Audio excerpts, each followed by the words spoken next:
Even waarom komen op de Aroene nacht en van de morgen petit. Want dan moet je toch op plakken met glijdt. En dan merk je dat die winter nog net helemaal op voet is en de ondergroen koud is. En als het dan maar even opklaart is het rekken. Bij mij wie het min 1,7 graden de Aroene nacht.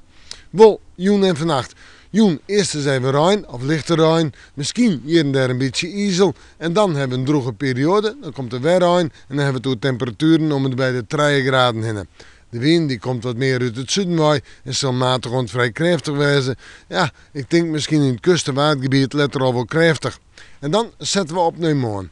Dat wordt eenjesdag. We beginnen in de maand even met droog water en nu komt het regenwetter, rein, lichte rein en de temperaturen ze shit omheen. 8 tot 10 graden. En de wind moet ik wijzen uit het zuiden en zuidwesten waait, meer zuidwest, krachtig onthut, krijgt 6 ont zon, in het kust- en waardgebied stormig, krijgt zon ont 8. Dat is tijdelijk, maar het is er wel en dan lijkt het klinkende kleren te wezen.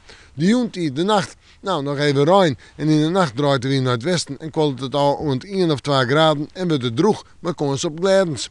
Snijn, een temperatuur om het bij de 4 of 6 graden heen. De zinnen erbij, droog waar, we kunnen erop uit. En de wind uit westelijke richtingen. En we hebben het verder nog hoor. In de nacht kans op een graadje frost misschien wel en op een nij kans op glijdens.